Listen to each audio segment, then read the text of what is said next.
let's talk about Jesus on problem people.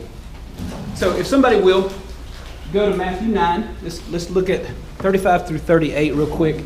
And we'll end with Matthew 10, actually. But yeah, if somebody will read 35 through 38 for me. And Jesus went throughout all the cities and villages, teaching in their synagogues and proclaiming the gospel of the kingdom and healing every disease and every affliction. When he saw the crowds, he had compassion for them because they were harassed and helpless, like sheep without a shepherd. Then he said to his disciples, "The harvest is plentiful, but the laborers are few.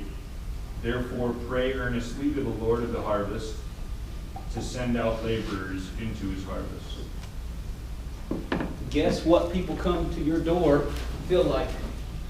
Sheep without a shepherd. Sheep without a shepherd. They're looking for a shepherd. That's why they're at your door. They're saying, oh, could this person be the one who leads me? When I teach men's groups at my church, I always talk about God calling us to be leaders and what that means. Not bosses, not dictators, but leaders. These people want a leader. They want somebody to say, this is the direction, let's go this way.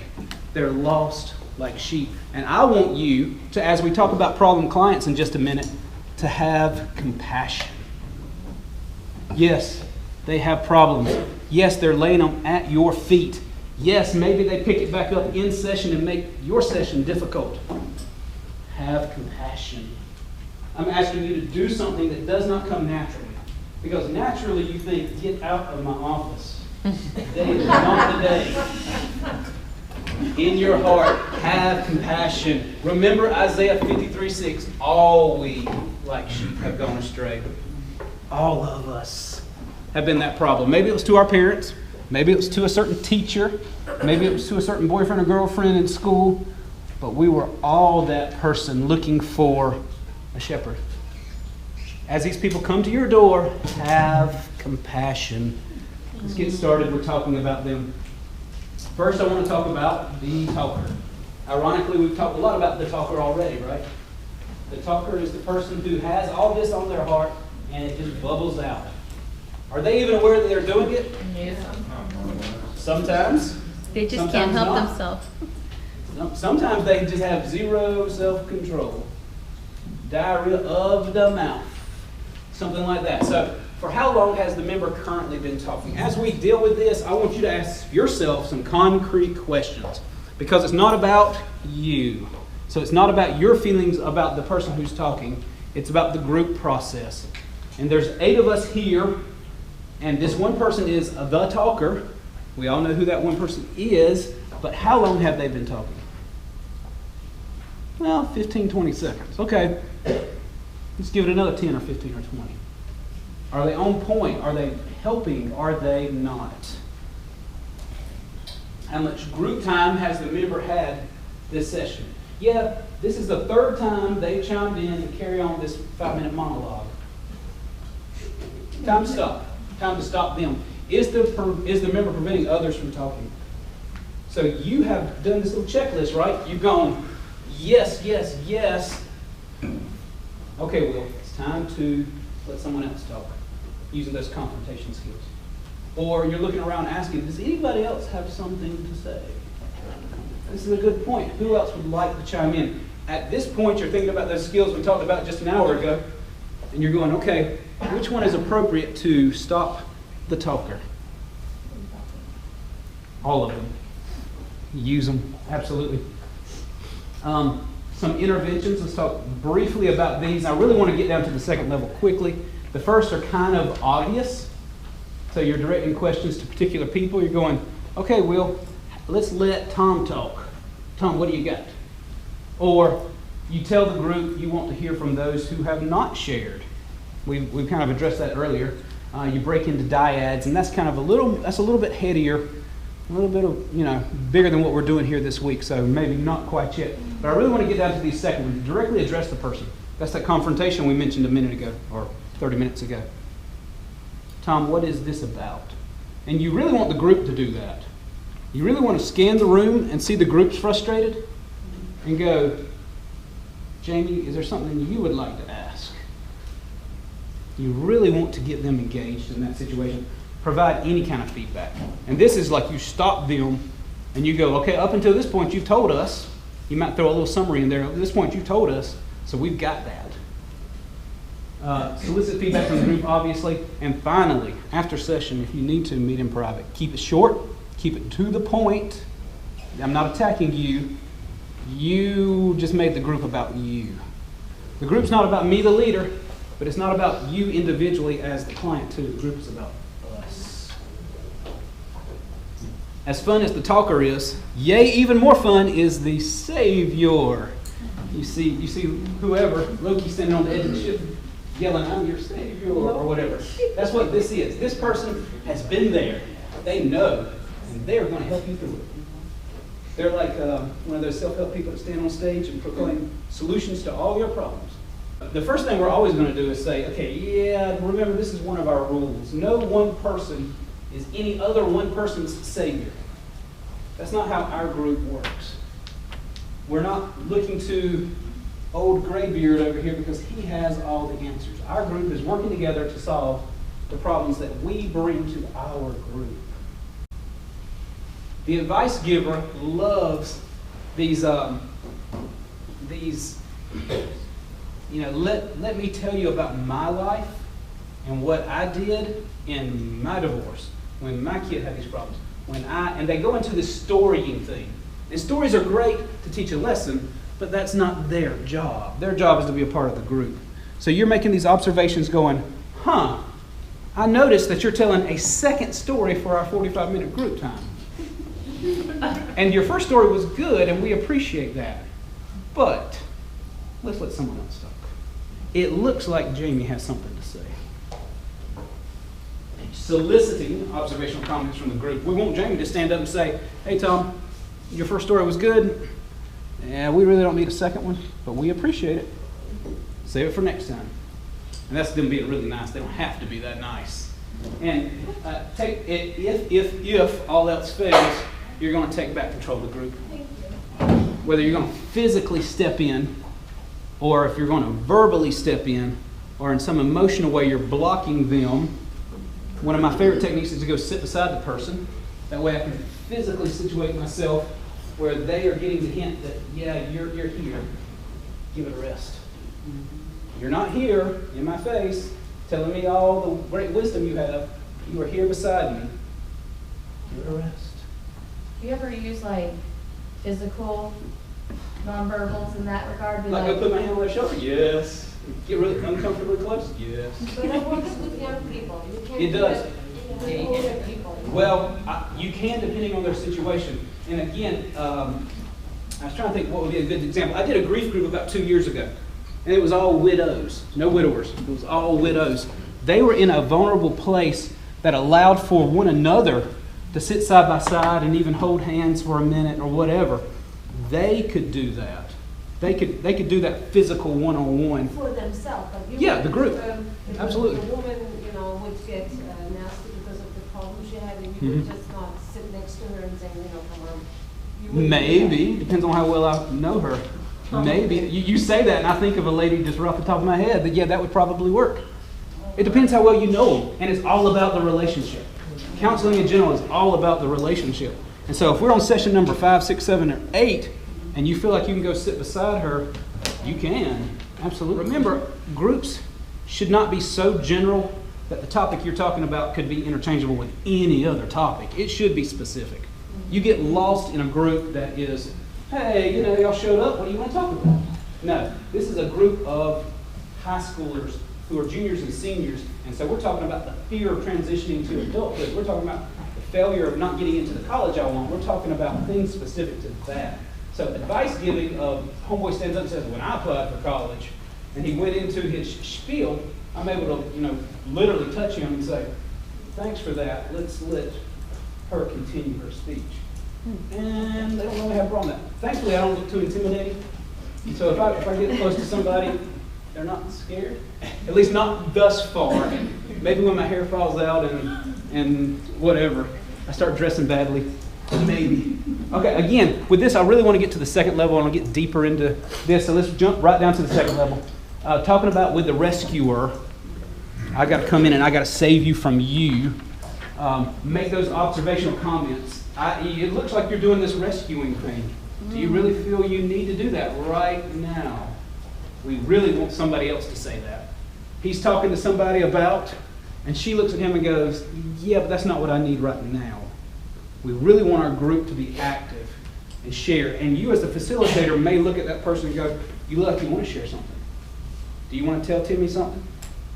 Please.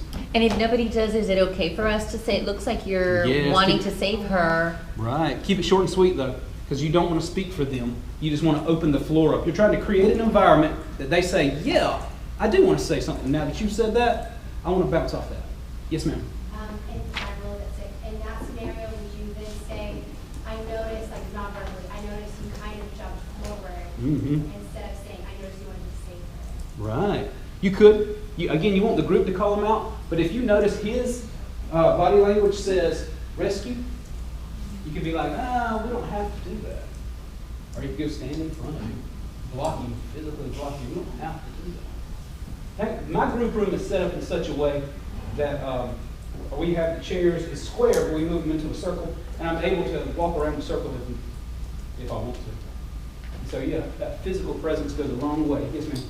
Would it be appropriate at that point to ask, how does it make you guys feel that they're giving? If you're ready for what that brings, yeah. If you're ready for what it brings, you might. A lot of times this kind of stuff happens at the very beginning because this is part of the storming process. So the group, we've made it something that it's not yet. And so there's a conflict, there's a storming. And this person doesn't like that instability. So they're just going to solve everybody's problems and the group's over, let's go home. We don't have to meet again, I solved all your problems. And you're going, no, that's not what this group's about. So this is still in that storming phase. And so, yeah, it's appropriate. If it is appropriate. Let's talk about the silent type. Everyone loves the strong silent type, right? They just, if they don't talk, group speeds on through, and it's just like, yeah, thanks, Jim, thanks. So, what do we do to get them active? We get them to buy into it. Remember the beginning of the last lecture where I talked about the hope and the will to work. And this is them. You have to give them hope and a will to work. If they're silent, chances are one of their hang-ups is they don't have any hope. They're like, these people don't understand me. This counselor doesn't understand me. I am just here just to mark this off in my book of life to say, hey, I tried it, and look, it didn't work. They don't have hope. So we have to go back and instill that hope in them that this works. That this works. Join us in this group process because it works. Okay, the more active one is in group, the more one gets out of group. That's encouraging. As you look at them and you go, listen, you could really get more out of this if you contributed, if you gave a little bit more. You want to remind them of the facts. And the facts are disclosure is necessary. If you are going to pay me money and if you're going to spend an hour of your time at my clinic, don't you want to get something out of this? You're not going to make a silent person talk, but you're going to give them reason to join you. Come alongside me and join me. Jesus calling his disciples, come, I'll show you greater things than this. Come, join me. And with them, what you really want them to grasp is this group process works. Come and join me. It works. Some people are silent because they're trying to avoid conflict. You know who you are, but you don't really like conflict. And you probably yesterday in your group already exhibited some of those behaviors to avoid conflict. That's part of the storming process. Sometimes conflict is appropriate. Sometimes it's appropriate. Today, as you go to your group after lunch, I want you to think about this also. Not conflict like I'm throwing blows here, but conflict like somebody may not like me if I say this. Probably true. But what you have to say is also true. Join the group. Contribute. Give. Give, don't take. Be content.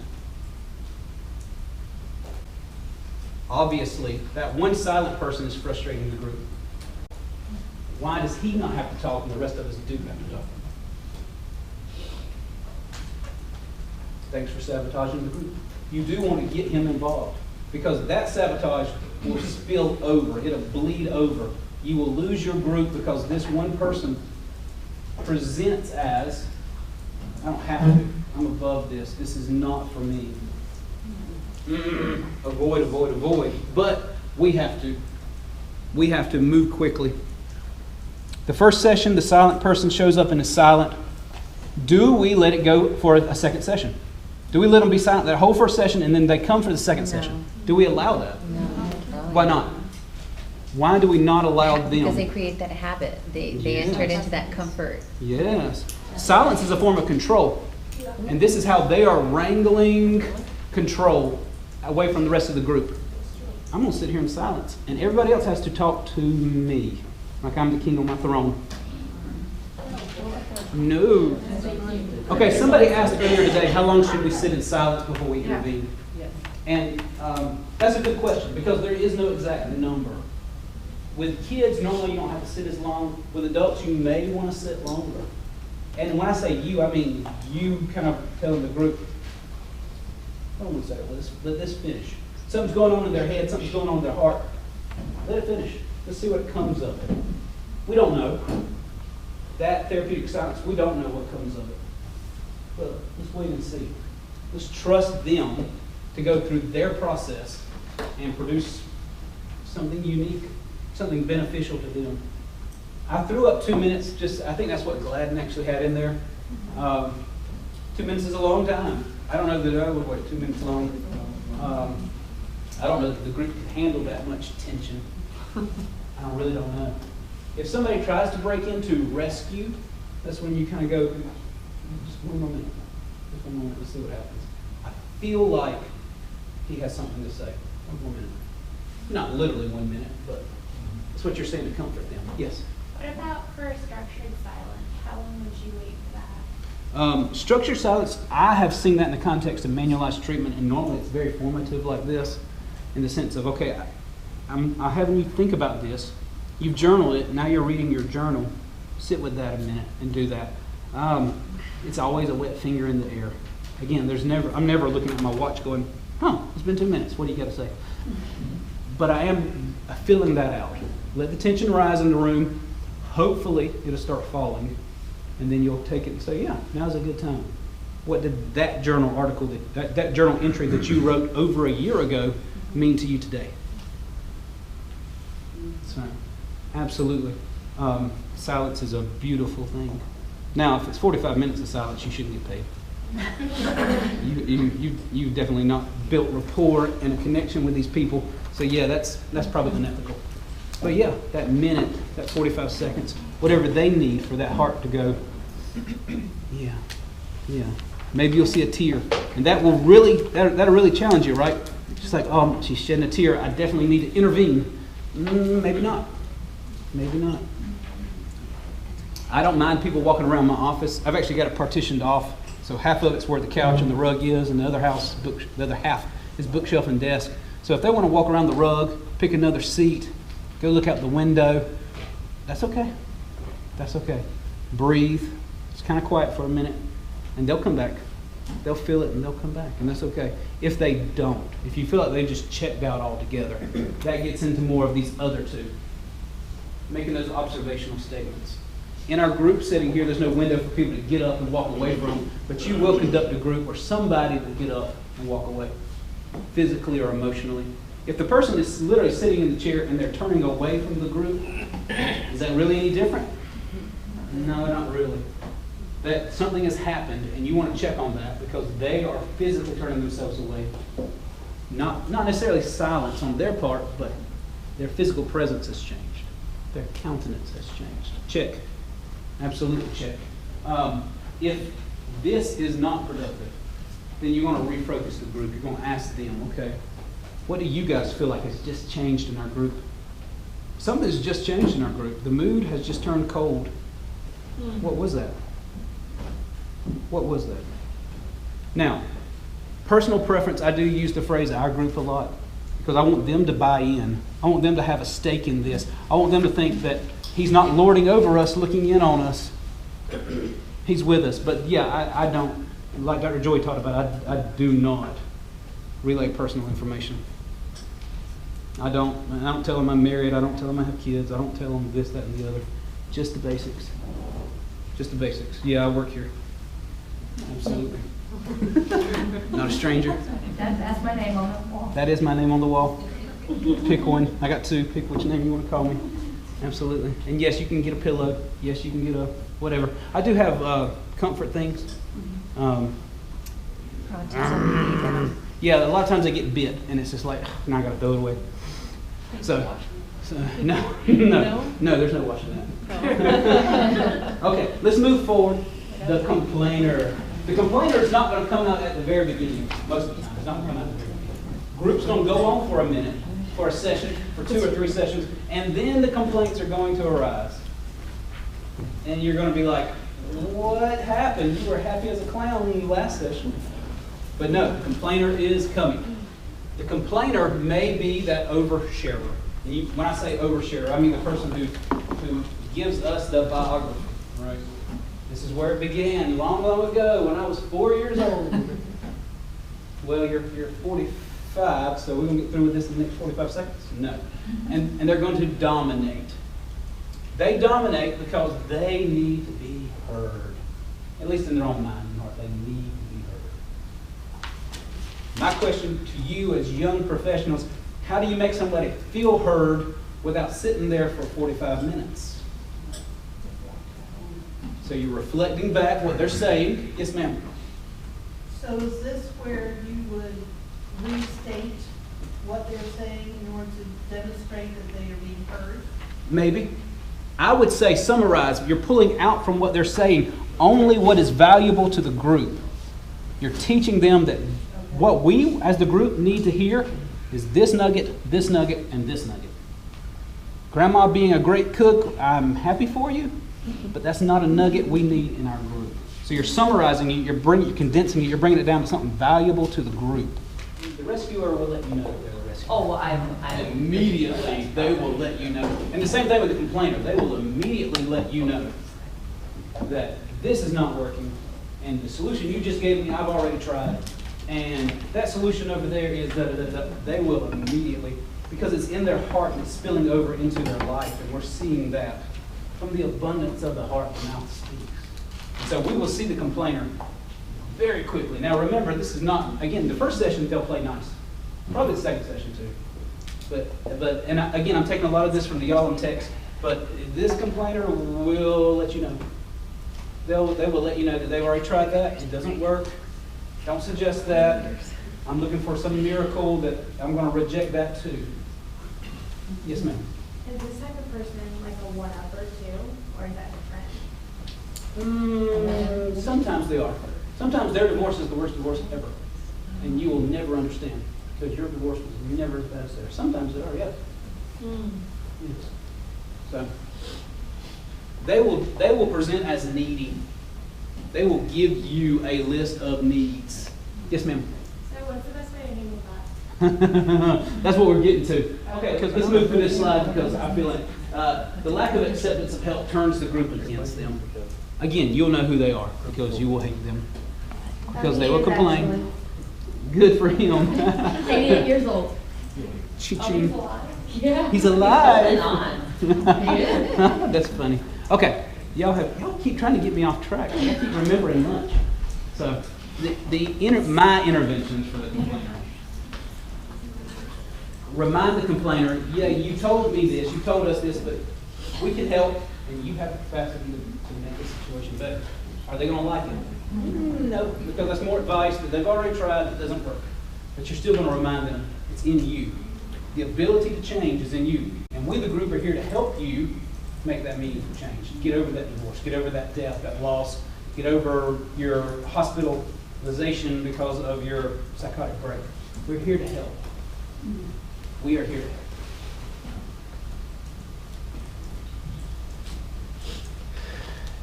When we put it back on the group, they don't have one person to fight, and so the fight becomes particularly difficult.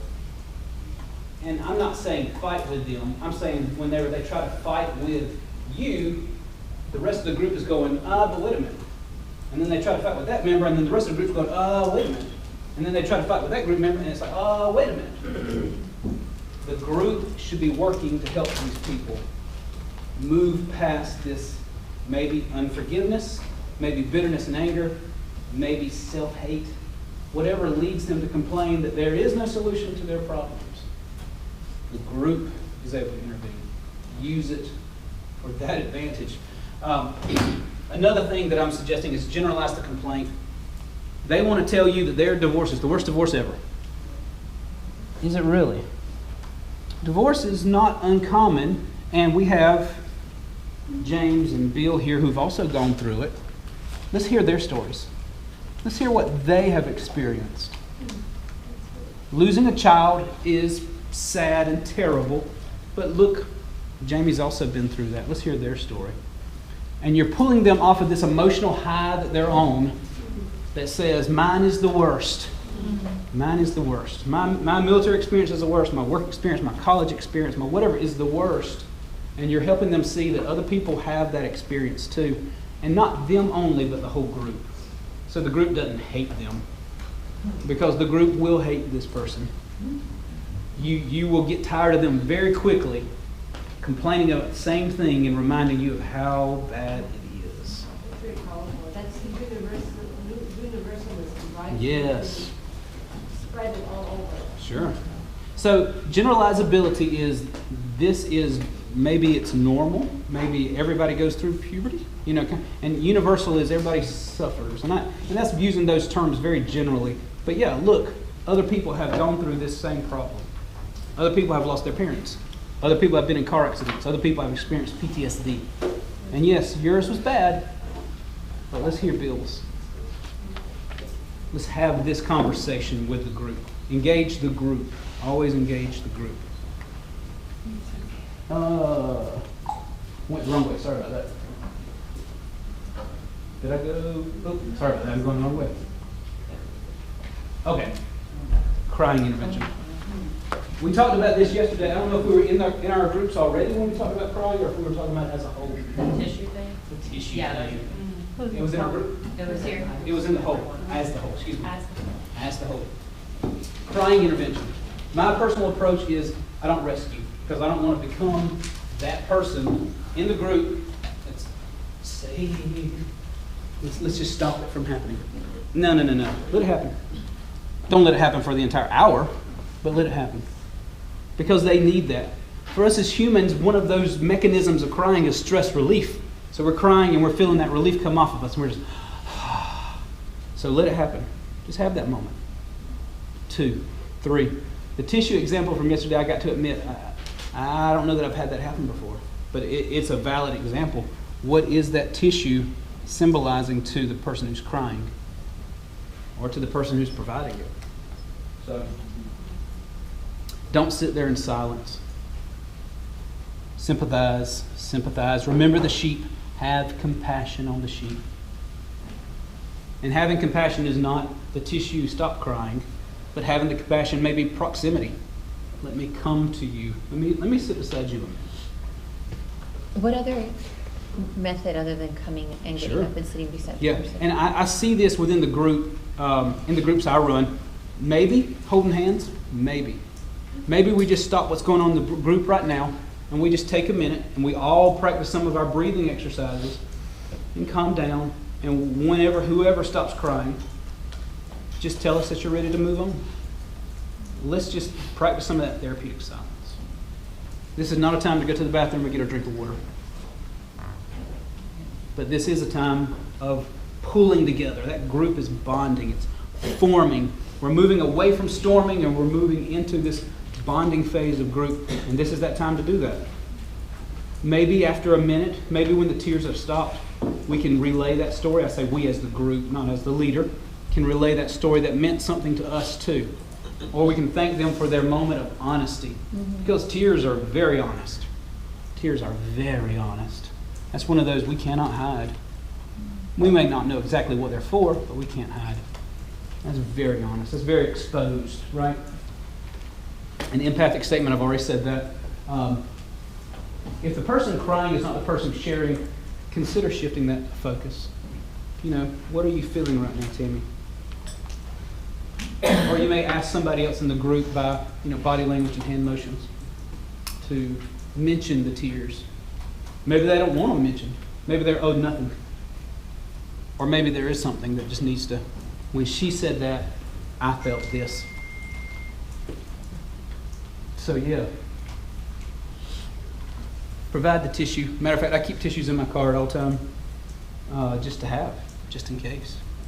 You know, I go into some situation at work, at church, in whatever situation, even here, it's like, just in case. That is them being honest with you. They're bearing their soul, and you're saying, I'm listening. I'm here. Let me know. I won't go into the discussion we had yesterday about them being manipulative. That's not the goal of this particular slide, and we've already had that discussion, so we can circle back around to that later. And that was it.